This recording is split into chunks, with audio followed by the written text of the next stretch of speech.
You know that feeling when you're always available, always saying yes, always helping everyone, but deep down, it feels like you're losing yourself?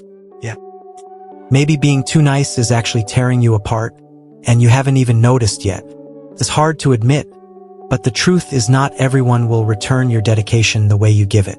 Sometimes you offer your heart and get silence in return, or worse, demands and expectations. What once felt like empathy turns into frustration. What once seemed like kindness becomes imbalance. You give so much of yourself that you forget what it means to take care of yourself. And the worst part? There are people out there right now who are taking advantage of that. But hold on. This isn't a text telling you to stop loving or to turn into a cold stone. Quite the opposite. It's here to help you protect what's most precious, your peace, your identity, and your energy. We're going to talk about self-care, boundaries, reciprocity, and even Stoic wisdom, all with practical examples and a real, straightforward tone, just like life demands.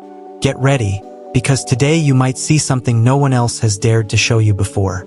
Unrealistic expectations from others. Being too good can seem like a virtue until you start expecting everyone to have the same heart as you. That's when frustration creeps in. You offer support, affection, listening, presence, and hope for at least a little reciprocity. But the reality is that not everyone sees that as something precious. And when they don't reciprocate, you feel that hard-to-explain emptiness.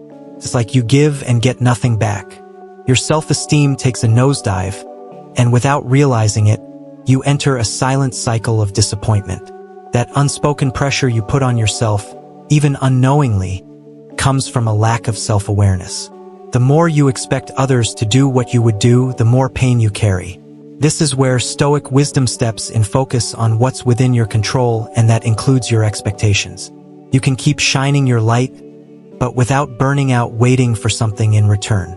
Recognizing that others have limits and often, a lack of maturity is a huge step in self-care. Caring for your heart means understanding that your kindness won't always be understood. And that's okay. People start only expecting from you. There comes a time when being the go-to person stops being a compliment and becomes a trap. At first, helping seems beautiful, and it truly is. But when help becomes an obligation and others stop moving because they know you'll always fix things, alarm bells should go off. Without realizing it, you become the support for everyone except for yourself. What started as empathy starts turning into imbalance. Others relax, cross their arms, and wait, always on you. And the worst part is, over time, you realize your effort isn't being valued, it's expected.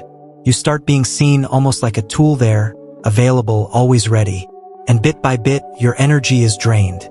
Those so-called energy vampires feed exactly on this, your inability to set boundaries. Stoic wisdom teaches us that saying no is also an act of love. Self-love mainly. And listen, that's not selfishness. It's emotional survival. Your own goals are ignored. When you're always available for others, there's little or no energy left for yourself. Your dreams go on hold. That project you wanted to start, the book you keep postponing, even the quiet moments of prayer you long for, everything keeps getting pushed to later. And that later often becomes never. Slowly, you lose the rhythm of what drives you, and that steals a piece of your identity. Frustration settles in quietly, but deeply. This is where self-awareness acts as an internal alarm. You need to ask yourself often, what have I been ignoring in myself just to please others? It's not wrong to help, but it's urgent to help yourself too. How about putting visible reminders of your goals around? Or setting aside 30 minutes a day just for you, guilt-free? That's self-care in practice. Without that time, we become shadows of others. And let's be honest, you were born to be the protagonist of your story, not a side character in someone else's. People begin to see you as weak. It might sound contradictory, but when you never set boundaries, those around you start to see you as weak. That's right. Your kindness, if not accompanied by firmness, gets read as insecurity. And then, respect slowly fades. People who once appreciated you start demanding more. Admiration turns into subtle abuse. And without realizing it, you accumulate burdens that aren't yours and that no one acknowledges as a weight. Stoic wisdom teaches us that true strength isn't about pleasing everyone. but knowing how far you can go without losing yourself. Being firm isn't being rude.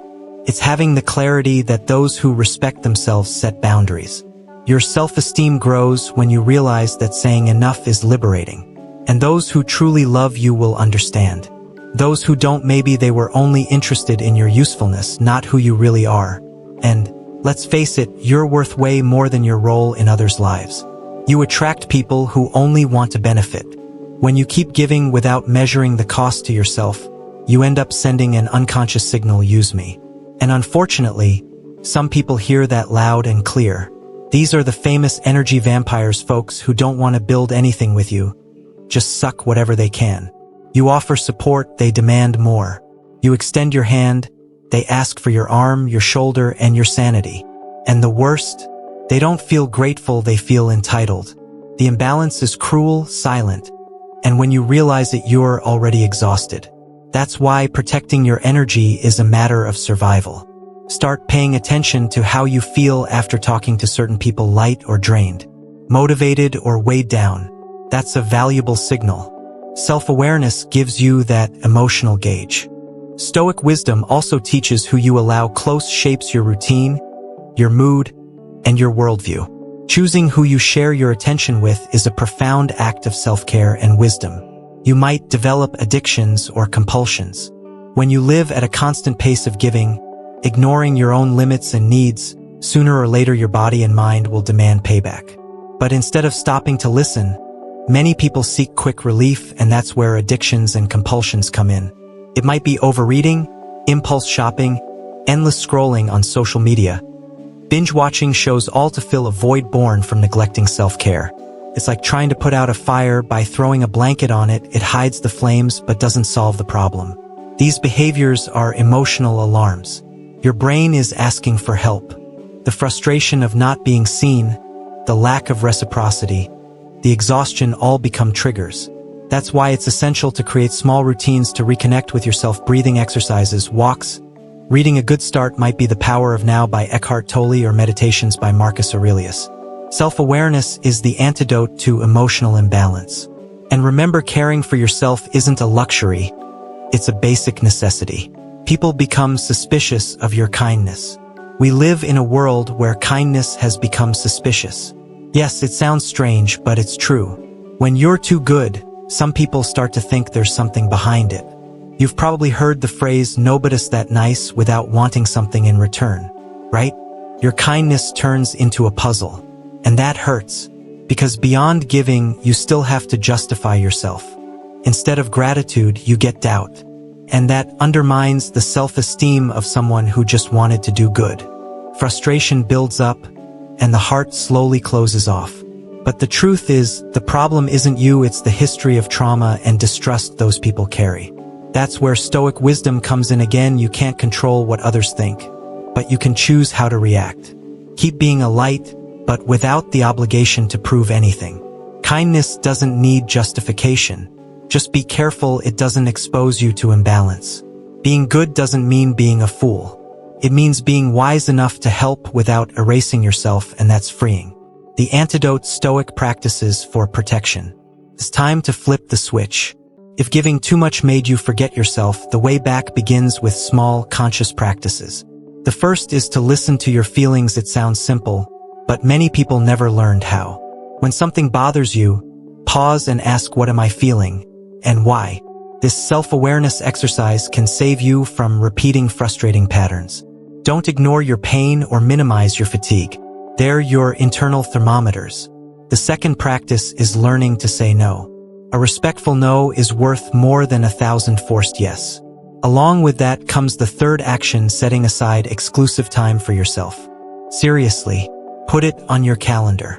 Prioritize yourself like it's a non-negotiable appointment. And last, but essential, identify and distance yourself from energy vampires.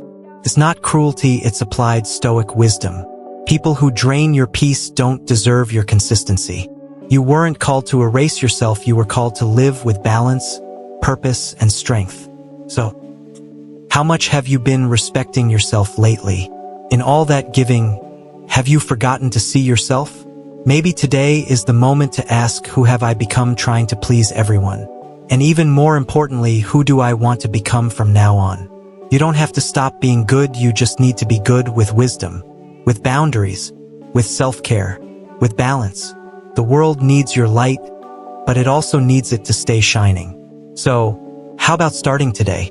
Pick one of the practices we talked about and put it into action. A small change now can prevent a big burnout later. And if this content made you reflect, don't forget to subscribe to the channel and turn on notifications. Come join us on this journey of transformation, awareness, and inner strength. Because being good doesn't have to mean erasing yourself, it can and should be the start of a lighter, more respectful and purposeful life.